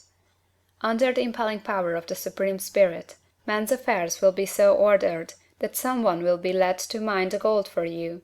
Other men's business transactions will be so directed that the gold will be brought toward you, and you must so arrange your own business affairs that you may be able to receive it when it comes to you. Your thought makes all things, animate and inanimate, work to bring you what you want, but your personal activity must be such that you can rightly receive what you want when it reaches you. You are not to take it as charity, nor to steal it. You must give every man more in use value than he gives you in cash value. The scientific use of thought consists in forming a clear and distinct mental image of what you want, in holding fast to the purpose to get what you want, and in realizing with grateful faith that you do get what you want. Do not try to project your thought in any mysterious or occult way, with the idea of having it go out and do things for you. That is wasted effort, and will weaken your power to think with sanity. The action of thought in getting rich is fully explained in the preceding chapters. Your faith and purpose positively impress your vision upon formless substance, which has the same desire for more life that you have, and this vision, received from you, sets all the creative forces at work in and through their regular channels of action, but directed toward you. It is not your part to guide or supervise the creative process. All you have to do with that is to retain your vision, stick to your purpose, and maintain your faith and gratitude. But you must act in a certain way, so that you can appropriate what is yours when it comes to you, so that you can meet the things you have in your picture, and put them in their proper places as they arrive. You can really see the truth of this. When things reach you, they will be in the hands of other men, who will ask an equivalent for them. And you can only get what is yours by giving the other man what is his. Your pocketbook is not going to be transformed into a Fortunatus purse, which shall be always full of money without effort on your part. This is the crucial point in the science of getting rich. Right here, when thought and personal action must be combined, there are very many people who, consciously or unconsciously, set the creative forces in action by the strength and persistence of their desires, but who remain poor because they do not provide for the reception of the thing they want when it comes. By thought, the thing you want is brought to you; by action, you receive it. Whatever your action is to be, it is evident that you must act now. You cannot act in the past, and it is essential to the clearness of your mental vision that you dismiss the past from your mind. You cannot act in the future, for the future is not here yet. And you cannot tell how you will want to act in any future contingency until that contingency has arrived. Because you are not in the right business or the right environment now, do not think that you must postpone action until you get into the right business or environment. And do not spend time in the present taking thought as to the best course in possible future emergencies. Have faith in your ability to meet any emergency when it arrives. If you act in the present with your mind on the future, your present action will be with a divided mind and will not be effective. Put your whole mind into present action. Do not give your creative impulse to original substance, and then sit down and wait for results. If you do, you will never get them. Act now. There is never any time but now, and there never will be any time but now. If you are ever to begin to make ready for the reception of what you want, you must begin now. And your action, whatever it is, must most likely be in your present business or employment, and must be upon the persons and things in your present environment. You cannot act where you are not, you cannot act where you have been, and you cannot act where you are going to be. You can act only where you are. Do not bother as to whether yesterday's work was well done or ill done. Do today's work well. Do not try to do tomorrow's work now. There will be plenty of time to do that when you get to it. Do not try, by occult or mystical means, to act on people or things that are out of your reach. Do not wait for a change of environment before you act. Get a change of environment by action. You can so act upon the environment in which you are now as to cause yourself to be transferred to a better environment. Hold with faith and purpose the vision of yourself in the better environment, but act upon your present environment with all your heart, and with all your strength, and with all your mind. Do not spend any time in day dreaming or castle building. Hold to the one vision of what you want, and act now. Do not cast about seeking some new thing to do, or some strange, unusual, or remarkable action to perform as a first step toward getting rich. It is probable that your actions, at least for some time to come, will be those you have been performing for some time past. But you are to begin now to perform these actions in a certain way, which will surely make you rich. If you are engaged in some business, and feel that it is not the right one for you, do not wait until you get into the right business before you begin to act. Do not feel discouraged, or sit down and lament because you are misplaced. No man was ever so misplaced but that he could not find the right place, and no man ever became so involved in the wrong business but that he could get into the right business. Hold the vision of yourself in the right business, with the purpose to get into it, and the faith that you will get into it, and are getting into it. But act in your present business. Use your present business as the means of getting a better one, and use your present environment as the means of getting into a better one. Your vision of the right business, if held with faith and purpose, will cause the Supreme to move the right business toward you, and your action, if performed in the certain way, will cause you to move toward the business. If you are an employee, or wage earner, and feel that you must change places in order to get what you want, do not project your thought into space and rely upon it to get you another job. It will probably fail to do so. Hold the vision of yourself in the job you want, while you act with faith and purpose on the job you have, and you will certainly get the job you want. Your vision and faith will set the creative force in motion to bring it toward you, and your action will cause the forces in your own environment to move you toward the place you want. In closing this chapter, we will add another statement to our syllabus. There is a thinking stuff from which all things are made, and which, in its original state, permeates, penetrates, and fills the interspaces of the universe. A thought, in this substance, produces the thing that is imaged by the thought. Man can form things in his thought, and, by impressing his thought upon formless substance, can cause the thing he thinks about to be created.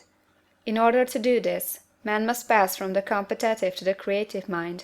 He must form a clear mental picture of the thing he wants, and hold this picture in his thoughts, with the fixed purpose to get what he wants, and the unwavering faith that he does get what he wants, closing his mind to all that may tend to shake his purpose, dim his vision, or quench his faith.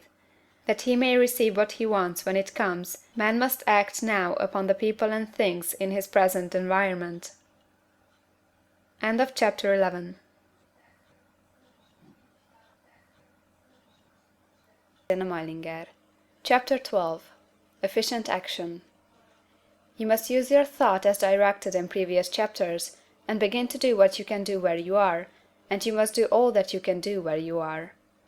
You can advance only by being larger than your present place, and no man is larger than his present place who leaves undone any of the work pertaining to that place.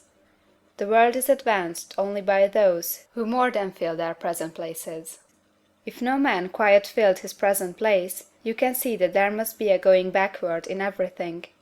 Those who do not quite fill their places are dead weight upon society, government, commerce, and industry. They must be carried along by others at a great expense. The progress of the world is retarded only by those who do not fill the places they are holding.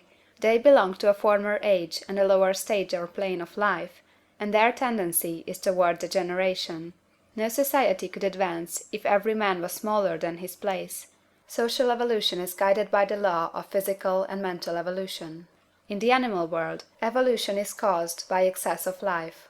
When an organism has more life than can be expressed in the functions of its own plane, it develops the organs of a higher plane, and a new species is originated. There never would have been new species had there not been organisms which more than filled their places. The law is exactly the same for you. Your getting rich depends upon your applying this principle to your own affairs. Every day is either a successful day or a day of failure, and it is the successful days which get you what you want. If every day is a failure, you can never get rich, while if every day is a success, you cannot fail to get rich. If there is something that may be done today, and you do not do it, you have failed in so far as that thing is concerned, and the consequences may be more disastrous than you can imagine. You cannot foresee the results of even the most trivial act. You do not know the workings of all the forces that have been set moving in your behalf. Much may be depending on your doing some simple act. It may be the very thing which is to open the door of opportunity to very great possibilities. You can never know all the combinations which Supreme Intelligence is making for you in the world of things and of human affairs. Your neglect or failure to do some small thing may cause a long delay in getting what you want. Do, every day, all that can be done that day. There is, however, a limitation or qualification of the above that you must take into account. You are not to overwork, nor to rush blindly into your business in the effort to do the greatest possible number of things in the shortest possible time. You are not to try to do tomorrow's work today, nor to do a week's work in a day. It is really not the number of things you do, but the efficiency of each separate action that counts. Every act is, in itself, either a success or a failure. Every act is, in itself, either effective or inefficient. Every inefficient act is a failure, and if you spend your life in doing inefficient acts, your whole life will be a failure. The more things you do, the worse is for you, if all your acts are inefficient ones. On the other hand, every efficient act is a success in itself, and if every act of your life is an efficient one, your whole life must be a success. The cause of failure is doing too many things in an inefficient manner, and not doing enough things in an efficient manner. You will see that it is a self-evident proposition that if you do not do any inefficient acts, and if you do a sufficient number of efficient acts, you will become rich. If now it is possible for you to make each act an efficient one, you see again that the getting of riches is reduced to an exact science like mathematics. The matter turns, then, on the questions whether you can make each separate act a success in itself, and this you can certainly do. You can make each act a success, because all power is working with you, and all power cannot fail. Power is at your service, and to make each act efficient, you have only to put power into it. Every action is either strong or weak, and when every one is strong, you are acting in the certain way which will make you rich. Every act can be made strong and efficient by holding your vision while you are doing it, and putting the whole power of your faith and purpose into it. It is at this point that people fail to separate mental power from personal action. They use the power of mind in one place and at one time, and they act in another place and at another time. So their acts are not successful in themselves. Too many of them are inefficient. But if all power goes into every act, no matter how commonplace, every act will be a success in itself. And as in the nature of things, every success opens the way to other successes, your progress toward what you want, and the progress of what you want toward you, will become increasingly rapid. Remember that successful action is cumulative in its results. Since the desire for more life is inherent in all things, when a man begins to move toward larger life, more things attach themselves to him, and the influence of his desire is multiplied. Do, every day, all that you can do that day, and do each act in an efficient manner. In saying that you must hold your vision while you are doing each act, however trivial or commonplace, I do not mean to say that it is necessary at all times to see the vision distinctly to all its smallest details. It should be the work of your leisure hours to use your imagination on the details of your vision, and to contemplate them until they are firmly fixed upon memory. If you wish speedy results, spend practically all your spare time in this practice. By continuous contemplation you will get the picture of what you want, even to the smallest details, so firmly fixed upon your mind, and so completely transferred to the mind of formless substance, that in your working hours you need only to mentally refer to the picture to stimulate your faith and purpose, and cause your best effort to be put forth. Contemplate your picture in your leisure hours until your consciousness is so full of that you can grasp it instantly. You will become so enthused in its bright promises that the mere thought of it will call forth the strongest energies of your whole being. Let us again repeat our syllabus, and by slightly changing the closing statements, bring it to the point we have now reached. There is a thinking stuff from which all things are made, and which, in its original state, permeates, penetrates, and fills the interspaces of the universe. A thought, in this substance, produces the thing that is imaged by the thought. Man can form things in his thought, and, by impressing his thought upon formless substance, can cause the thing he thinks about to be created. In order to do this, man must pass from the competitive to the creative mind. He must form a clear mental picture of the things he wants, and do, with faith and purpose, all that can be done each day, doing each separate thing in an efficient manner. End of chapter 12.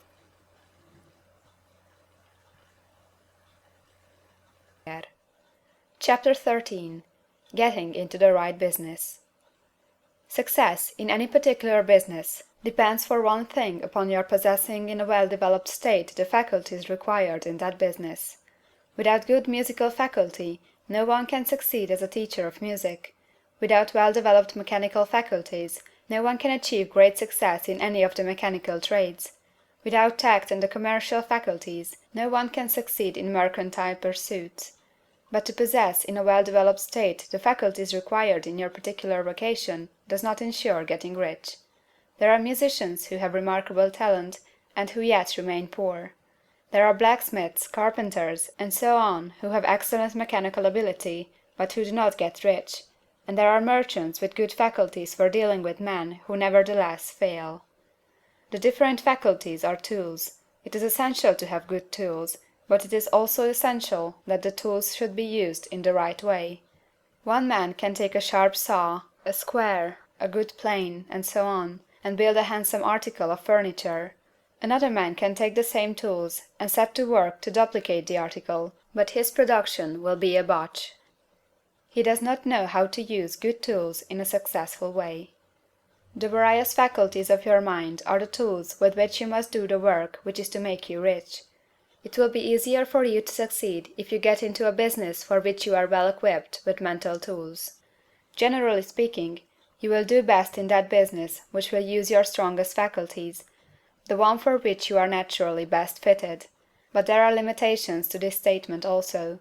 No man should regard his vocation as being irrevocably fixed by the tendencies with which he was born. You can get rich in any business, for if you have not the right talent, you can develop that talent. It merely means that you will have to make your tools as you go along, instead of confining yourself to the use of those with which you were born.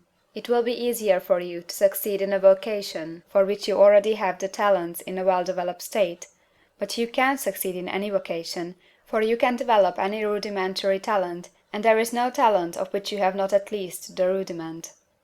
You will get rich most easily in point of effort if you do that for which you are best fitted, but you will get rich most satisfactory if you do that which you want to do. Doing what you want to do is life, and there is no real satisfaction in living if we are compelled to be forever doing something which we do not like to do, and can never do what we want to do. And it is certain that you can do what you want to do. The desire to do it is proof that you have within you the power which can do it. Desire is a manifestation of power.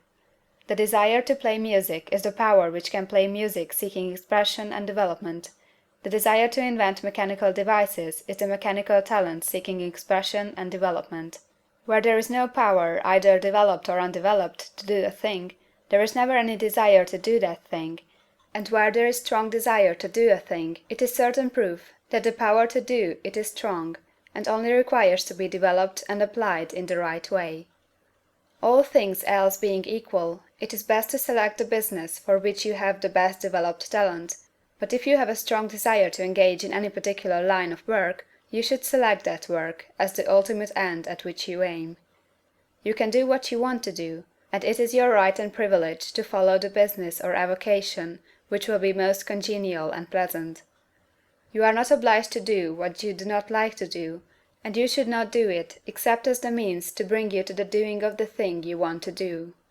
If there are past mistakes whose consequences have placed you in an undesirable business or environment, you may be obliged for some time to do what you do not like to do, but you can make the doing of it pleasant by knowing that it is making it possible for you to come to the doing of what you want to do. If you feel that you are not in the right vocation, do not act too hastily in trying to get into another one. The best way generally to change business or environment is by growth. Do not be afraid to make a sudden and radical change if the opportunity is presented, and you feel after careful consideration that it is the right opportunity.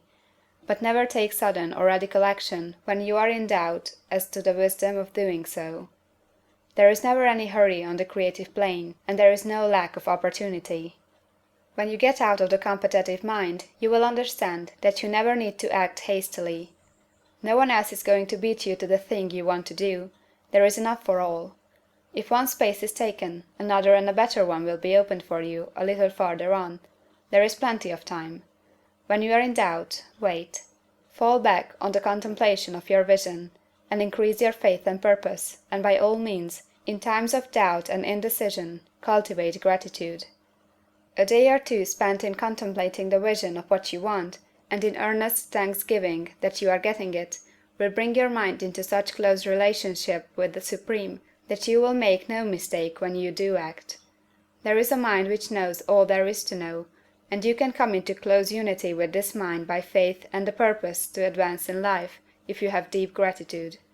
Mistakes come from acting hastily, or from acting in fear or doubt, or in forgetfulness of the right motive, which is more life to all, and less to none.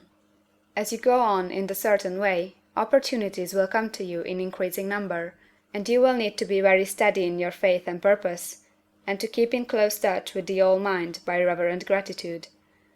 Do all that you can do in a perfect manner every day, but do it without haste, worry, or fear. Go as fast as you can, but never hurry. Remember that in the moment you begin to hurry, you cease to be a creator and become a competitor. You drop back upon the old plane again. Whenever you find yourself hurrying, call a halt. Fix your attention on the mental image of the thing you want, and begin to give thanks that you are getting it. The exercise of gratitude will never fail to strengthen your faith and renew your purpose. End of chapter 13.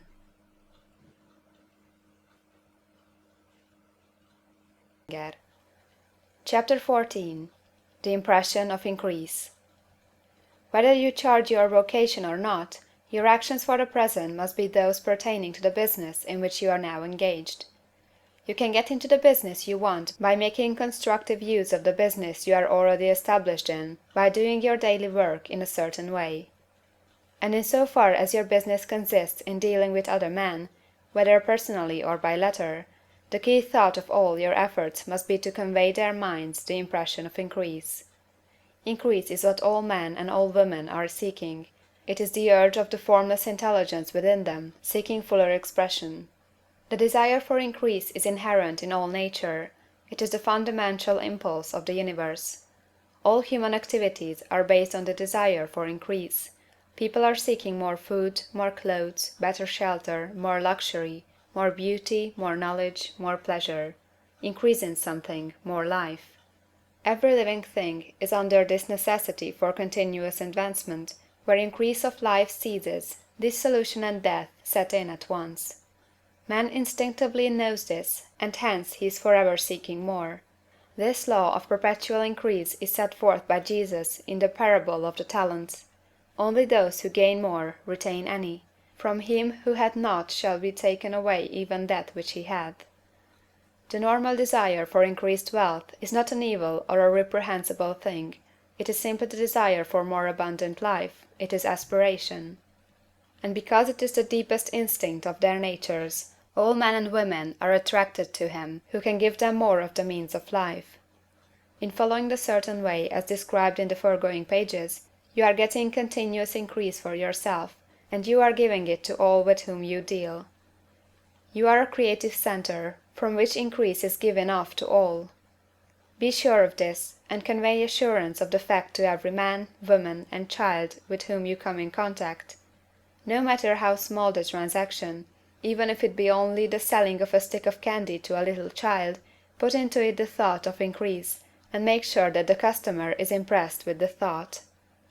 Convey the impression of advancement with everything you do, so that all people shall receive the impression that you are an advancing man, and that you advance all who deal with you. Even to the people whom you met in a social way, without any thought of business, and to whom you do not try to sell anything, give the thought of increase. You can convey this impression by holding the unshakable faith that you, yourself, are in the way of increase, and by letting this faith aspire, fill, and permeate every action. Do everything that you do in a firm conviction that you are an advancing personality, and that you are giving advancement to everybody. Feel that you are getting rich, and that in doing so you are making others rich, and conferring benefits on all.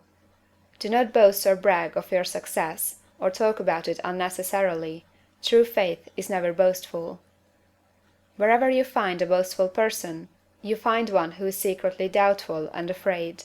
Simply feel the faith, and let it work out in every transaction. Let every act and tone and look express the quiet assurance that you are getting rich, that you are already rich.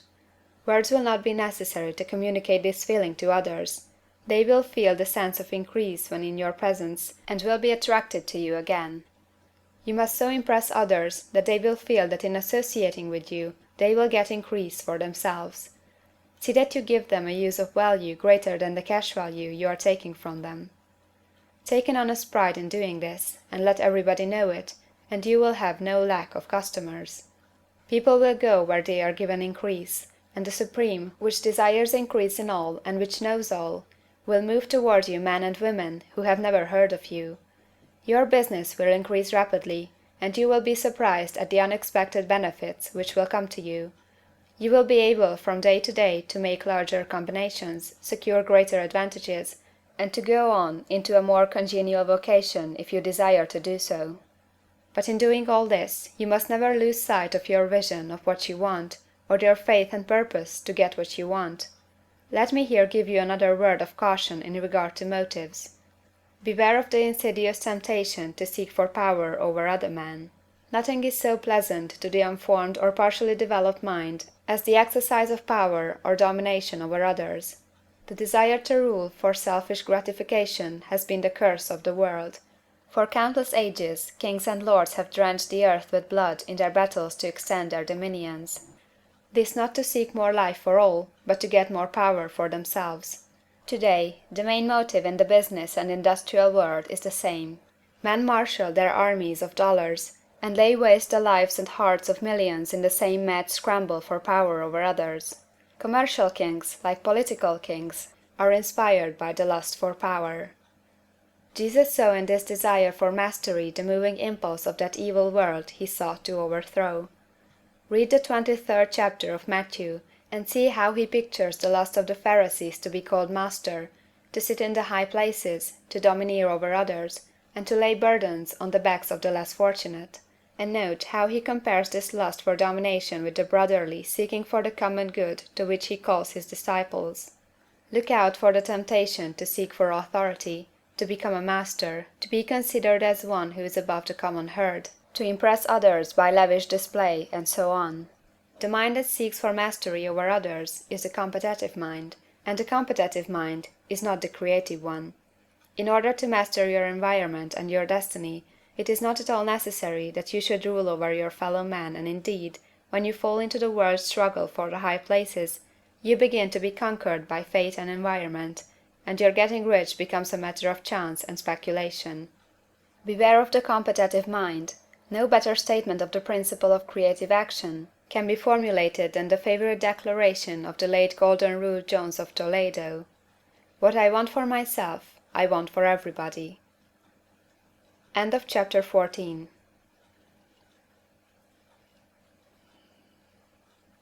Chapter 15. The Advancing Man. What I have said in the last chapter applies as well to the professional man and the wage earner as to the man who is engaged in mercantile business. No matter whether you are a physician, a teacher, or a clergyman, if you can give increase of life to others and make them sensible of the fact, they will be attracted to you, and you will get rich.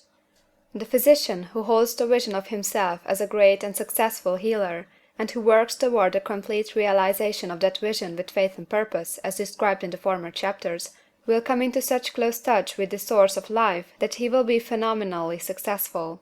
Patients will come to him in throngs. No one has a greater opportunity to carry into effect the teaching of this book than the practitioner of medicine. It does not matter to which of the various schools he may belong, for the principle of healing is common to all of them, and may be reached by all alike. The advancing man in medicine, who holds to a clear mental image of himself as successful, and who obeys the laws of faith, purpose, and gratitude, will cure every curable case he undertakes, no matter what remedies he may use. In the field of religion, the world cries out for the clergyman who can teach his hearers the true science of abundant life. He who masters the details of the science of getting rich, together with allied sciences of being well, of being great, and of winning love, and who teaches these details from the pulpit, will never lack for a congregation. This is the gospel that the world needs. It will give increase of life, and men will hear it gladly, and will give liberal support to the man who brings it to them. What is now needed is the demonstration of science of life from the pulpit. We want preachers who can not only tell us how, but who in their own persons will show us how. We need the preacher who will himself be rich, healthy, great, and beloved, to teach us how to attain these things, and when he comes he will find a numerous and loyal following. The same is true for the teacher who can inspire the children with the faith and purpose of the advancing life. He will never be out of a job. And any teacher who has this faith and purpose can give it to his pupils. He cannot help giving it to them if it is a part of his own life and practice. What is true of the teacher, preacher, and physician is true of the lawyer, dentist, real estate man, insurance agent, of everybody. The combined mental and personal action I have described is infallible. It cannot fail. Every man and woman who follows these instructions steadily, perseveringly, and to the letter, will get rich. The law of the increase of life is as mathematically certain in its operation as the law of gravitation. Getting rich is an exact science. The wage earner will find this as true of his case as of any of the others mentioned. Do not feel that you have no chance to get rich because you are working where there is no visible opportunity for advancement, where wages are small and the cost of living high. Form your clear mental vision of what you want, and begin to act with faith and purpose. Do all the work you can do every day, and do each piece of work in a perfectly successful manner. Put the power of success and the purpose to get rich into everything that you do. But do not do this merely with the idea of currying favor with your employer, in the hope that he, or those above you, will see your good work and advance you. It is not likely that they will do so. The man who is merely a good workman, filling his place to the very best of his ability, and satisfied with that, is valuable to his employer, and it is not to the employer's interest to promote him. He is worth more where he is. To secure advancement, something more is necessary than to be too large for your place.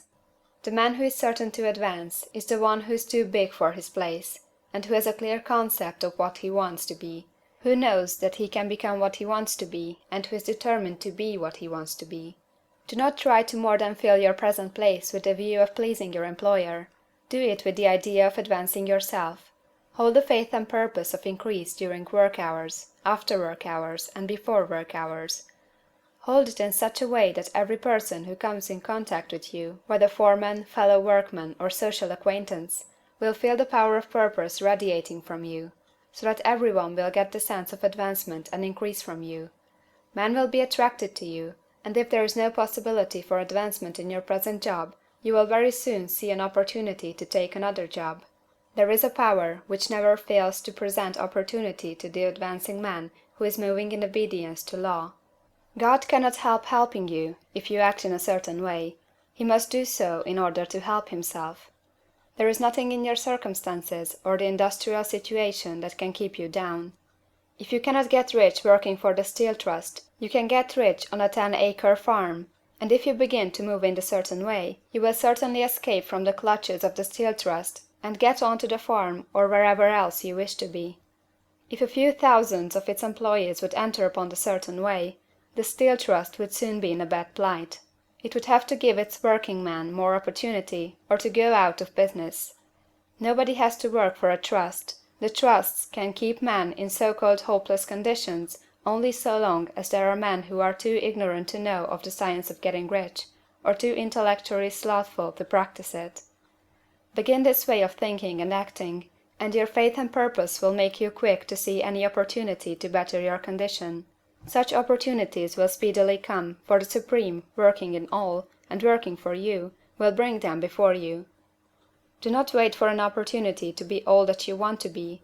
When an opportunity to be more than you are now is presented, and you feel impelled toward it, take it.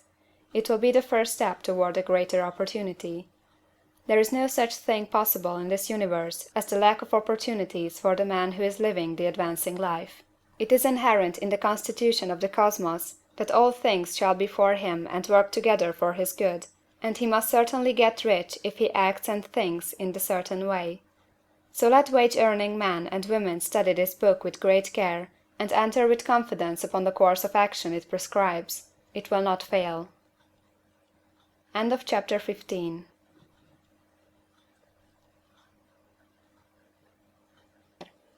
Chapter 16.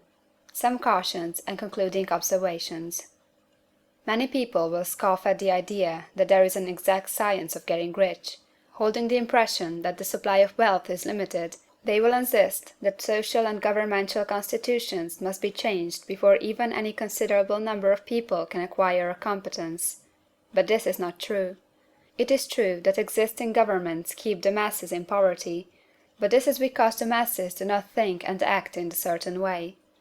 If the masses begin to move forward as suggested in this book, neither governments nor industrial systems can check them.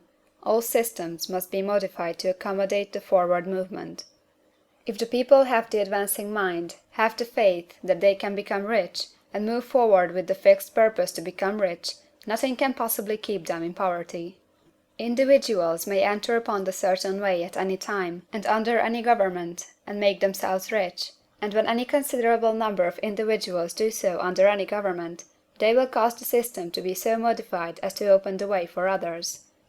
The more men who get rich on the competitive plane, the worse for others, and more who get rich in the creative plane, the better for others. The economic salvation of the masses can only be accomplished by getting a large number of people to practice the scientific method set down in this book, and become rich. These will show others the way, and inspire them with a desire for real life, with the faith that can be attained, and with the purpose to attain it. For the present, however, it is enough to know that neither the government under which you live, nor the capitalistic or competitive system of industry can keep you from getting rich. When you enter upon the creative plane of thought, you will rise above all these things, and become a citizen of another kingdom. But remember that your thought must be held upon the creative plane. You are never for an instant to be betrayed into regarding the supply as limited, or into acting on the moral level of competition.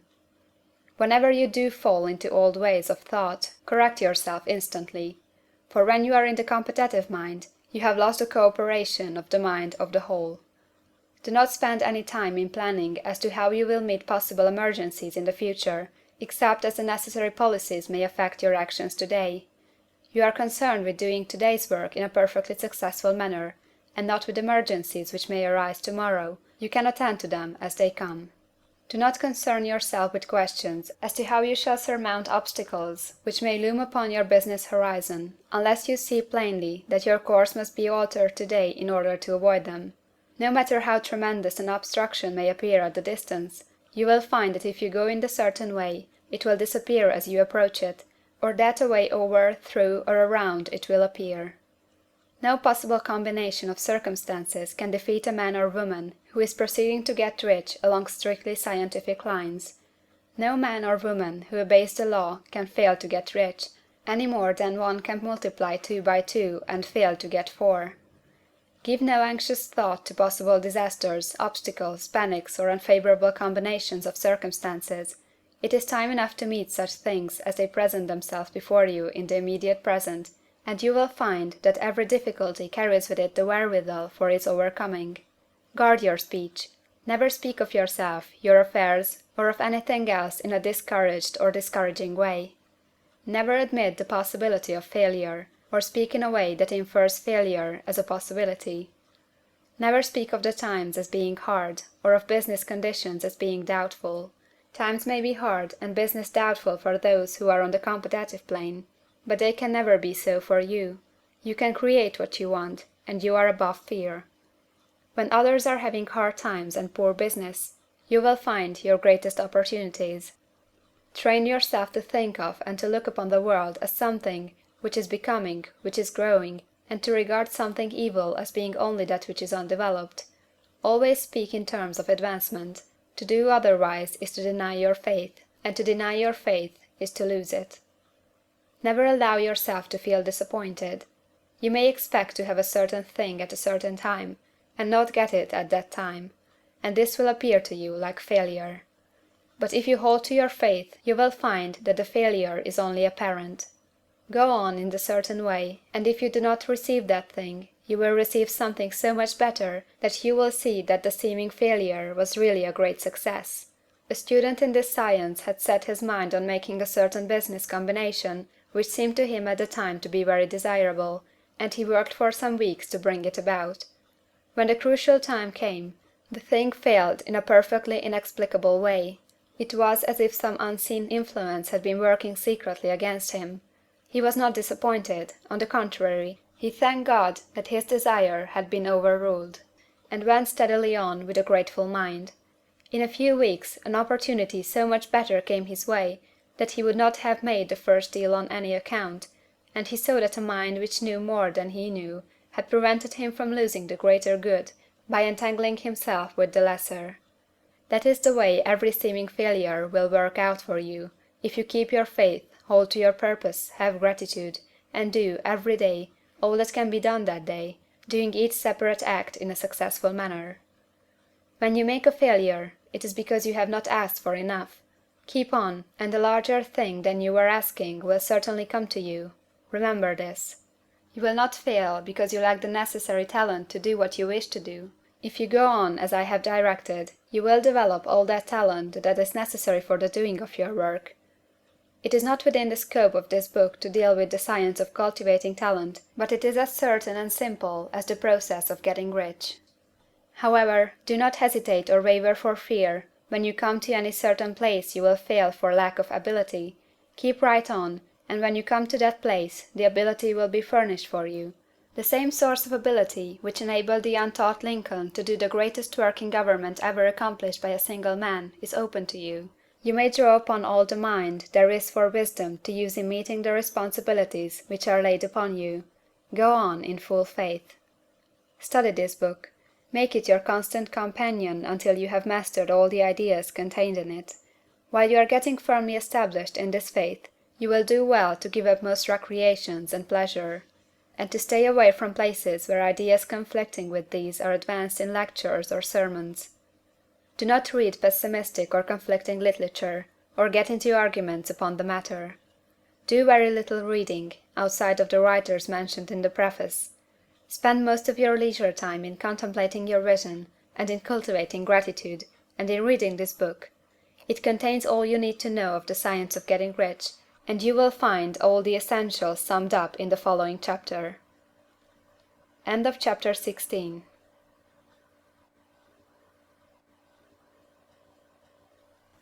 Chapter 17. Summary of the Science of Getting Rich. There is a thinking stuff from which all things are made, and which, in its original state, permeates, penetrates, and fills the interspaces of the universe. A thought in this substance produces the thing that is imaged by the thought. Man can form things in his thought, and by impressing his thought upon formless substance can cause the thing he thinks about to be created. In order to do this, man must pass from the competitive to the creative mind, otherwise he cannot be in harmony with the formless intelligence, which is always creative and never competitive in spirit. Man may come into full harmony with the formless substance by entertaining a lively and sincere gratitude for the blessings it bestows upon him.